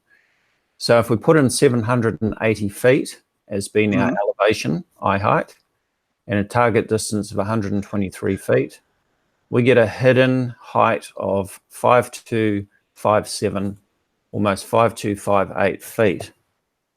Now, if I calculate that, 5258 divided by 9176 being the total height, I get 57%. 57% should be hidden with no refraction whatsoever. And if we go back to my image here, and I've got the top of the peak here, there, We've pointed out the tree line down below, which I've got it lined up there, okay? And we've extended this down. Well, it looks to me like, looking at sea level there, the horizon, I would say that that must be pretty close to about 57% hidden. What do you think, Mark? Looks about like 7% to me. I thought you said Mike. Sorry, what did you say, Mark? It looks like 57% to me, or close to it. So it seems to me that the mathematical prediction for a ball Earth using the Earth calculator that you're using, Mike, actually matches my prediction using the correct elevations for Mount Ruapehu as seen from Paikakariki Hill. It seems to me that you've presented a very good case for a ball Earth. Yeah. Okay. Correct figures. It seems to me like there was a little bit of razzle dazzle going on. First of all, I do not accept that picture you've got overlaid there, because it's obviously taken much closer, and it does not align with the mountain that's behind it. So let's throw that out right now. But okay, let's say the halfway mark is the tree line on my picture, on the 123-mile picture. Okay, what are we seeing between that tree line and the blue water? Where is that? Where is that land? That should be hidden behind the earth, right? Shouldn't that water come right up to the tree line? We're seeing down to the base there, as far as I'm concerned. And I also pointed out that when we look at the elevations in Google Earth, there's actually terrain which is actually higher than the base of Mount Ruapehu, between the mountain and the lookout, which is actually going to block your view to the actual base of Mount Ruapehu. Okay, so what we have decided from this hangout then is that no, you cannot tell whether it's refraction, miraging, or anything by looking at the actual photo. You have to first plug in the Earth curve figures and then decide, well, how much should be hidden? Okay, B, you've just admitted that the non-refraction, the non-metabunk Earth curve calculator matches exactly what should be on a ball Earth. So that shoots the refraction version of the calculator all to hell. No, I didn't. Okay. We never brought refraction into the discussion of this image. No. He just say that I'm using the non-refraction Earth curve calculator, and it seems, Mike, like you've proved exactly what it should see on a ball Earth. There you go. You're putting words in my mouth, because I did not say exactly, did I? I believe now you're just nitpicking. So no, maybe you didn't say exactly, but yes, you said, Mike, using the one without the refraction. Did you say that? Yep, I said without the refraction, that looks about right, doesn't it? Okay, there you go. So let me withdraw my word exactly. Okay, so now you've got the metabunk. I've got the metabunk figures. We can use those and compare those as well if you like. No, it's not necessary, but using refraction only makes a difference of 200 feet. It's only so then why use it? Okay. Why even? So if we use refracted hidden, then we get a figure of 4232, almost 4233.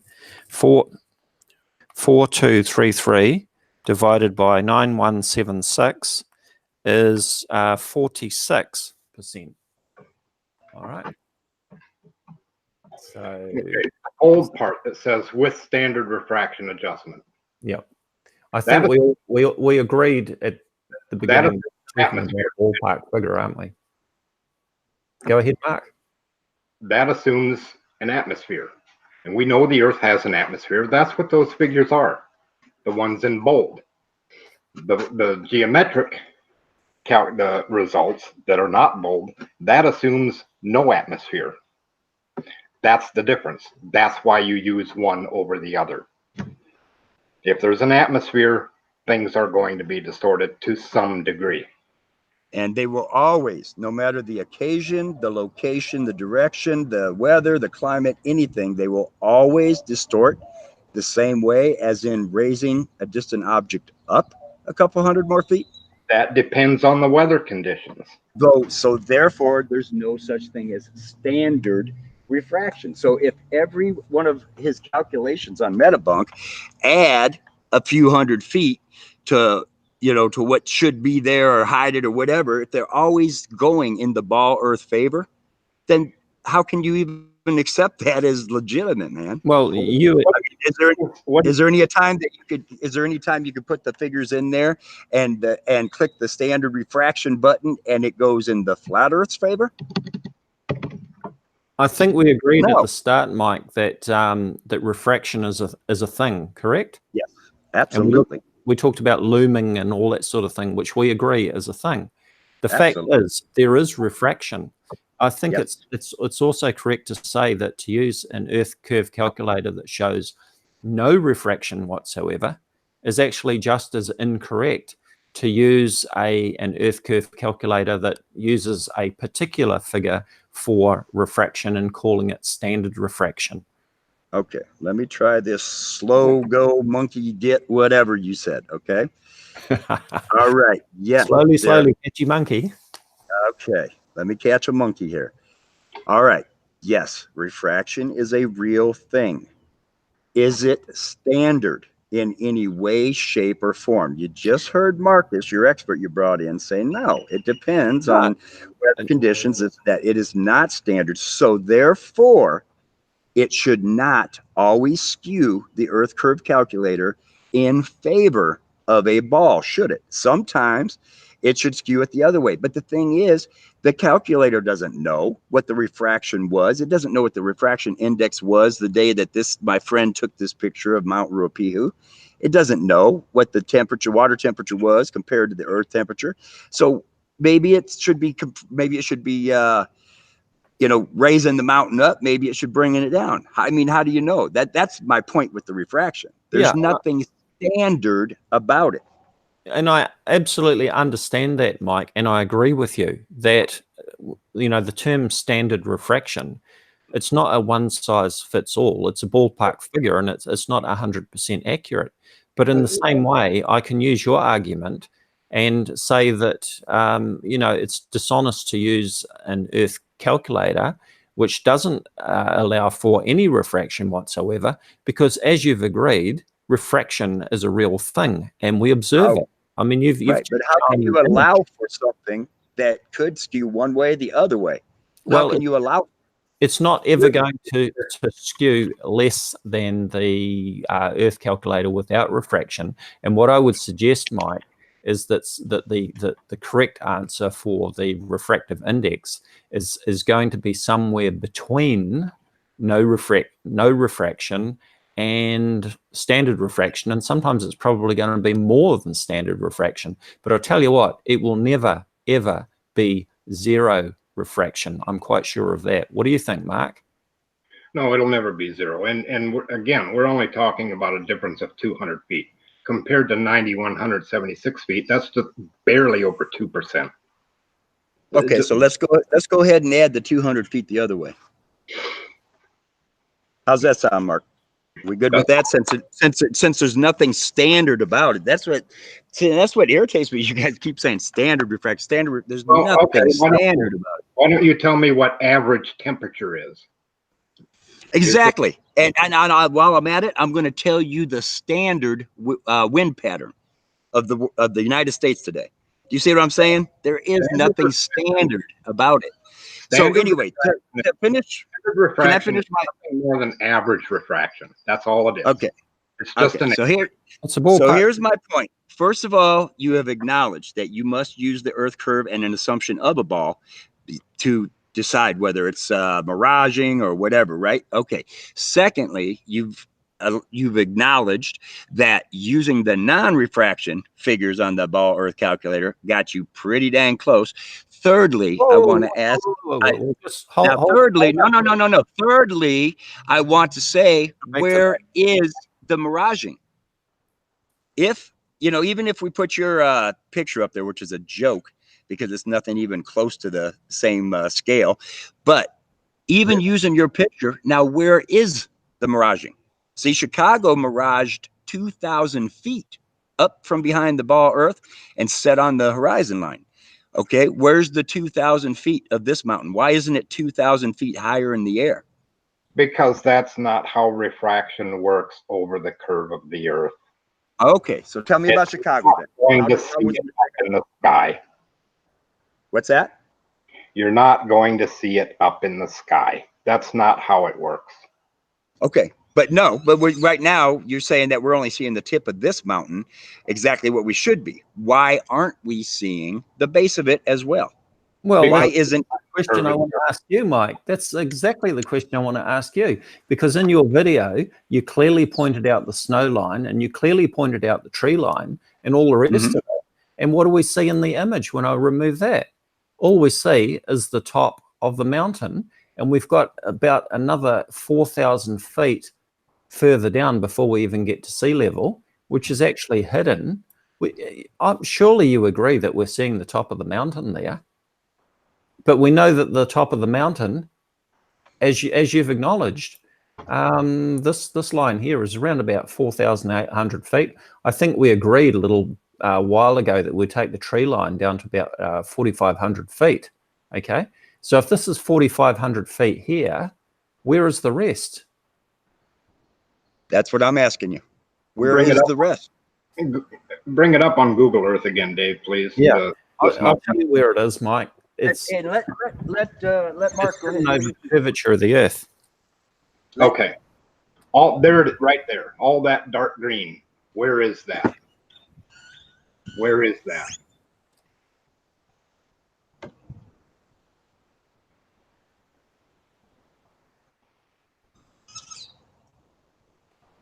You with us, Mike?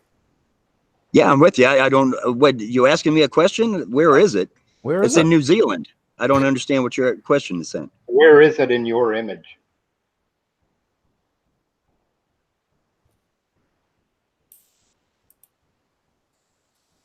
Go back to the Google one. So we're asking where all the green is in your image, this one here. Right. Yeah. Go back to the Google one. Okay. Looks like the green is right at the base of the mountain itself and at the top of the plateau. Okay. Well, we looked at the elevations again. So the bottom of the green is at 2,100 feet. Yeah. Where's that? Where's that in your image, Mike? Where's that image? Where's okay 21? Now? Well, yeah. Let me show you now. Can you keep zooming straight back on the Z-axis? Just straight back for miles and miles and miles, Dazza. Not going up higher. Stay down low. Look at, keep going. Look at there. Now, how much of that green were we just seeing, and how much has it just kind of compressed into the mountain? Go back, zoom back in a little bit now.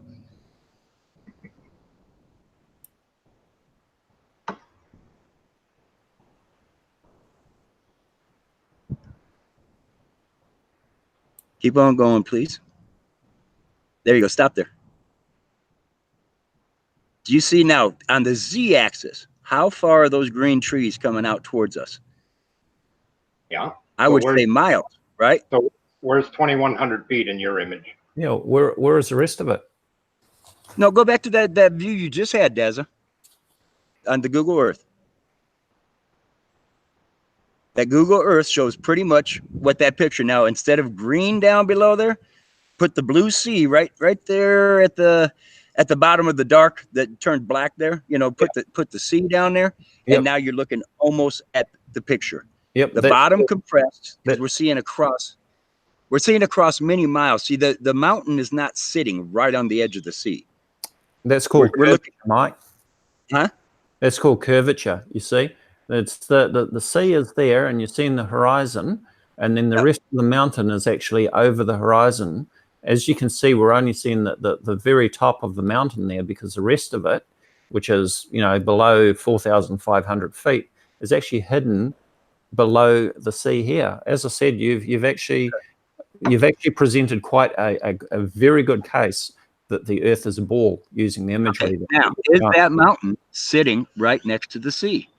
Or is that little cloudy, hazy area down there between the sea and the mountain itself, does that represent miles and miles and miles of land and plateau heading up to the mountain? really doesn't matter, Mike, because at It the end does of the because it's day, all squished. Now, if you go back to your Google image, you'll Mike, see the same thing. Mike, at the end of the day, all we're seeing in your image is the top of the mountain. And as I said, we've still got another 4,800 feet to go before we get down to sea level. No, I think you're wrong. If you go back to the Google image, you're refusing to do it because you've seen exactly what I saw. As you were zoomed into that point, I told you to stop. You hurried up and got off of that. That's what you're seeing. Flicking That's how. boards, but I can only show one thing at a time unless I split my screen for you. Okay, yeah, I didn't want to split the screen. I wanted to see exactly what we're seeing there. Now, if you zoom in, look how wide that band of black becomes. And then as you zoom out, it squishes down. So what you're looking at, we're looking across miles and miles of land, all compressed down to where the sea meets where it looks like the sea meets the mountain when it doesn't. But anyway, you guys can think what you want about the Ruapehu thing. I made my point, which was that no, you can't. Tom Coombs could no possible way say what you're seeing here is a mirage unless he first presupposed the ball Earth, decided we couldn't see Chicago from there. Therefore, I'm going to incorporate as a rescue device, a post hoc rescue device, that this is a mirage and not real Chicago.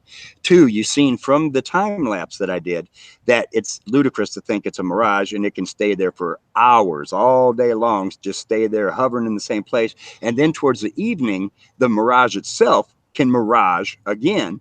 That's ludicrous.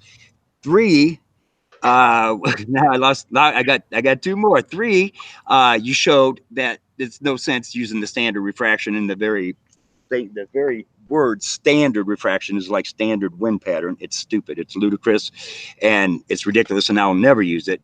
And four, now it's my turn to ask you, where is the bottom of the mountain? Why do we not see all of it? You say we're only seeing the top half, which is exactly what we should see on a ball Earth.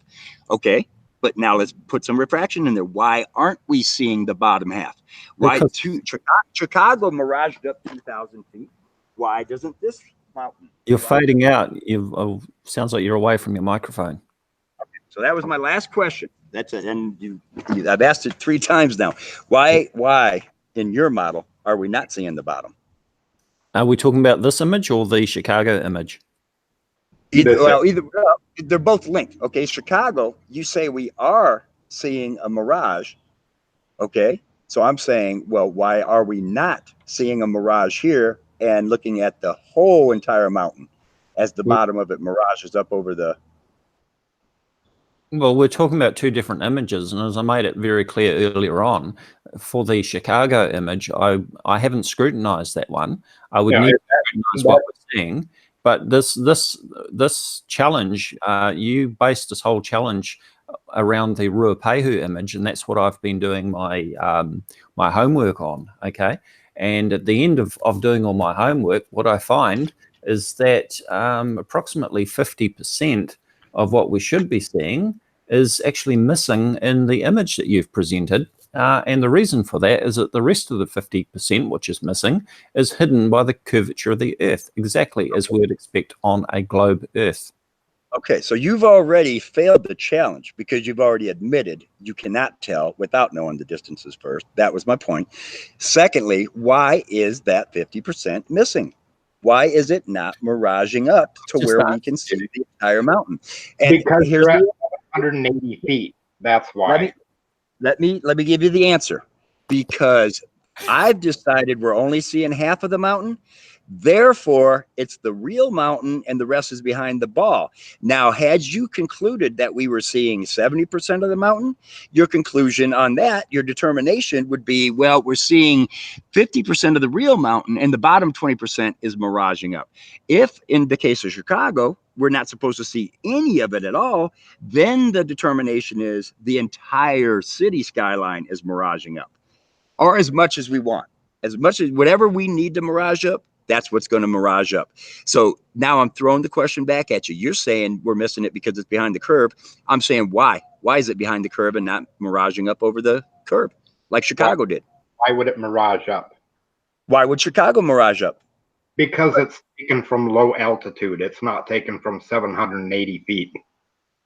Oh, I see. Not only that, I don't know how much of the Chicago skyline we are actually seeing versus what is hidden. But what I do know in this example, the one I've been doing my research on, is how much of Mount Ruapehu we are seeing and how much we're not seeing. We're seeing the entire Ruapehu and the entire plateau and the entire land, all the way to the although it is obscured and compressed at the bottom. Come on, yeah, you can clearly see the image that you've presented. We're seeing the entire the top of the mountain. We're seeing this bit here. Okay, so we disagree on that. I know we're seeing the entire thing, but this is my point. Chicago can mirage because the eye height lowers. That's what you said, Mark? Yeah, you're closer to the ground. You're closer to the surface of the water. You're closer to where these weather conditions can have a greater effect. Okay, so do you have a verifiable experiment where you have ever seen something that was hidden behind an obstruction, such as the bulge of the sea or the curve of the earth, that refraction has projected back up over and set it up on top of that? And I'm talking in a natural environment. None that I'm aware of. Because there are none. Because the whole claim. Go ahead, Basma. Well, I'm sure there are cases, and I'm in fact really the Chicago skyline is presented as an example of that. But as an experiment, you know, Mick West has posted his videos where he added sugar water into an aquarium and was able to see objects which should otherwise be hidden by a hump that he had placed in the middle of the aquarium that demonstrated the effects of refraction, making things that should otherwise be visible, otherwise be hidden, to be visible. Then do we live in an aquarium filled with sugar water then, or? Well, we certainly live in an environment where we have an atmosphere, and as we've both agreed from the start, refraction is a real thing. You've acknowledged that yourself. Right. And now what I'm wanting you to acknowledge, or actually I want you to verify that refraction can project an object that is hidden behind an obstruction up over that obstruction so the viewer can see that thing that is actually hidden as a mirage. Yeah, but I don't expect for one moment that it's going to necessarily project the whole of the mountain. It may project a portion of the mountain, but there's no reason for me to expect that I should see all of Mount Ruapehu from the top of the peak down to sea level as a projection up over the horizon. That's just silly. Okay, well then what we're seeing there, maybe, so let's put it this way, maybe that entire Ruapehu that we're seeing in that image, it's actually the entire mountain is behind the curve of the earth, because our ball Earth is much smaller than we always thought. And so we're just seeing half of it mirage up over there. I think you're going off on a tangent now. I used the Earth calculator. Yes. Hang on. I used your Earth calculator, your favorite one that shows no refraction. Yes, and the prediction that the Earth calculator made with no refraction was that approximately 50% of the mountain should be hidden. And that actually matches what we're seeing in my my images here. Well, that's very good that you found an image that you can match it that doesn't even match the mountain. But anyway, I was making a joke. I was making a joke. My point is I could also just say, I could pretend the Earth was smaller and the portion of the mountain we are seeing, because we shouldn't see any of it, that portion's miraging up. And what would be my basis for that? Well, we've got this small Earth, therefore the entire Mount Ruapehu should be behind the curve. Therefore, the part we are seeing is a mirage. And that is the entire basis of it. You guys are just pulling stuff out of your butts. That's it. You see, well, hey, here's something that we shouldn't be seeing. Oh, it's a mirage. It's not the real thing. It's refracting. I said to you from the start.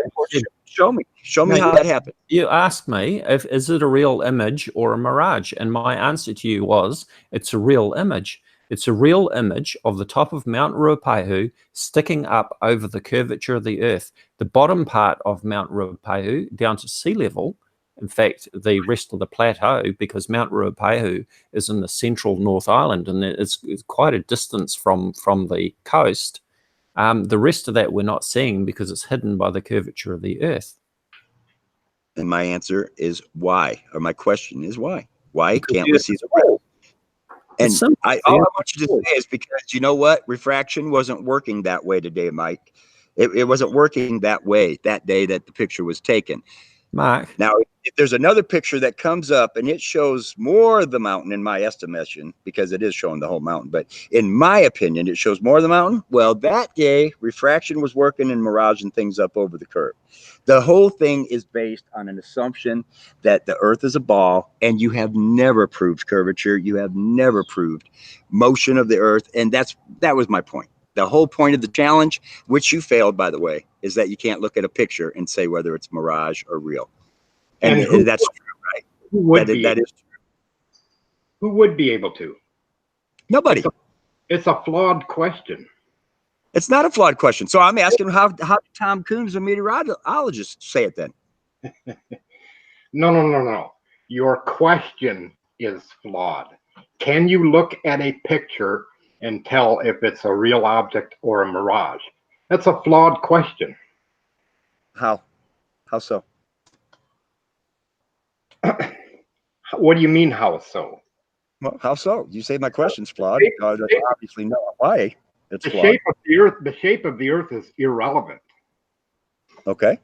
In that question, we're talking about a picture. Can you tell if it's an actual object or a mirage? What does that have to do with the shape of the Earth? Answering that question. Okay. The shape of the Earth is irrelevant. Can you tell if it's an object or a mirage? Okay. So then here we go. Hey, Mark, do we see a picture of a Chicago skyline from Michigan? Yes, we do. Is it a mirage or is it actually Chicago? Which one do you say? It's a mirage. And what do you base your conclusion on? Nothing in the photo, right? You've just admitted there's nothing. Yeah, but again, it's a flawed question. If the only question is it a real object or mirage? If that's the only question, then it's a flawed question. So what did you base your conclusion that Chicago was a mirage on? Because it is. That's it, huh? Just because it is. Yep. Well, that was the point of my challenge. And I'm glad you said those words, my friend. It's a flawed question.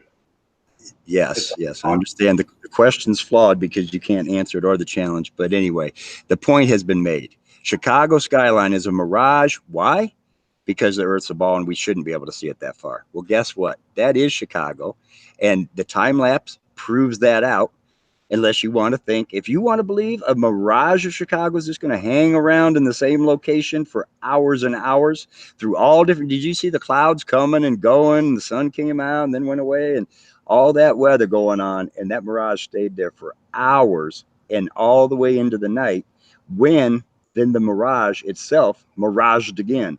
Now, if you want to believe that, then you're welcome to that belief. But I think it's ludicrous, and my point's been made, that the only reason you say Chicago picture is a mirage is because you believe in a ball Earth, and therefore it must be a mirage. Because if you were to admit that was actually Chicago, there went your ball Earth. Well, guess what? Open-minded people realize that's a picture of Chicago, especially when they look at the time lapse. They know that is actually Chicago, and looking across a very flat Lake Michigan. Do you know what the temperature and humidity conditions were over that water throughout all of those years? I looked it up once, but it was yes or no? Do you yes or no? Do you know the specific conditions throughout that entire video? I would like to answer in my own way. Yes or no? Do you know the specific weather conditions directly over the water throughout the entire duration of that video? Yes or no? I do not. Okay. And you haven't proven anything.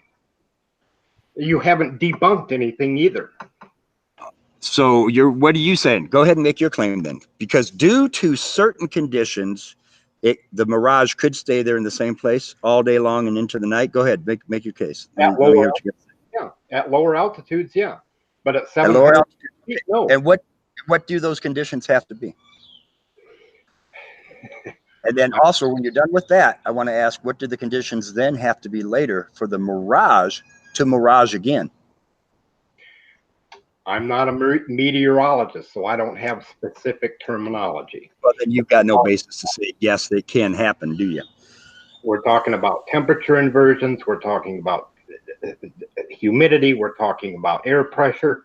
We're talking what we're really talking about, Mark, is the claim that things hidden behind a curve can through atmospheric distortions and anomalies project themselves up and around a curve and place themselves on the horizon so it looks like we're seeing the actual object on a flat Earth. That's the claim, and that claim has never been verified. And we're also never once been verified. And we're also claiming that from 123 miles away, only the bottom half of an image gets compressed and not the top half. From 120 miles away. Well, that is speculation on my part, which seems very logical. We can see it. Yes. Well, of course. It's speculation on my part based on the fact that at 15 miles away, it's noticeably compressible. So the more atmosphere you put between you and the object, the more the effect will be, not less. Only the bottom part from 780 feet high. Only the bottom part from 100. Well, now keep in mind, yeah, Mark, but keep in mind when he was zooming out on that Google image, you saw how big that green tree line was vertically in the picture until he started zooming out. And then it looks pretty much just like the tree line below my snow line in my 123 mile picture. And what happened to the height of the mountain, comparatively speaking? It got smaller and smaller and smaller and smaller until we couldn't see it. Yeah, and at the end of the day, Mount Ruapehu was still 9,176 feet high from sea level. Yes. When you move farther away from an object, it does get smaller in your view. Of course, we knew that, right, Mark? But of course, only the bottom half is getting smaller, not the top half. Okay, guys, we've just come up to the 2-hour mark, and I think we all agreed that we didn't want to make the Hangout too long. We were aiming for about an hour and a half, so we've already gone over that. So I think we should probably wind it up. Mike, I know that you've got some concerns about the imagery that I've used here from Google Earth. So my challenge to you, if you can, maybe you can find a more suitable image of Mount Ruapehu, maybe taken from the air, which actually shows it down to lower altitudes below the tree line and so forth. And maybe we could use that image instead of what I've used here as a projection to compare with what we're seeing in the Paikakariki image.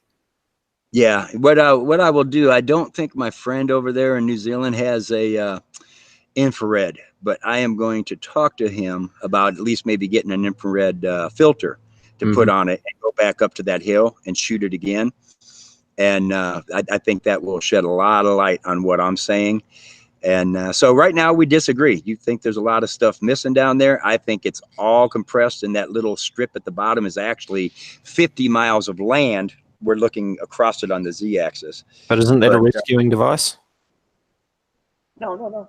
Like I said, if it is a real artifact, then you can use it, right? Can I use it if it's a real artifact?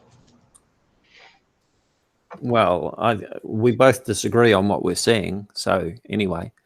Well, anyway, I've been talking to the guy that took the picture. We've been going round and round on this thing for 8 or 9 months, and I've been saying that all along. And he's making the same claim as you know, that the bottom part's missing and this and this and this. And I'm saying, no, that's the whole plateau all the way down to the shoreline. It's probably a couple cities in there that we're not seeing because they're all squished together, just like the little, plateau sticking out there, or whatever you call that in the foreground. It's just squished. But anyway, yeah, I agree. It's 2 hours. Mark, I do appreciate you coming on. I hope, you're not too offended, but I made my point. I'm very happy with this Hangout, and And I hope you guys go freely acknowledge, you know, hey, the only reason we can tell whether this is mirage or actual image is by basing it on the ball Earth and then deciding. Okay, thank you, Mike, for joining us, and thank you, Mark, again. Is there anything anybody wishes to finally add before I close out? Nope, I'm good. I'm good. Thanks, Taz. Okay. I appreciate it, man.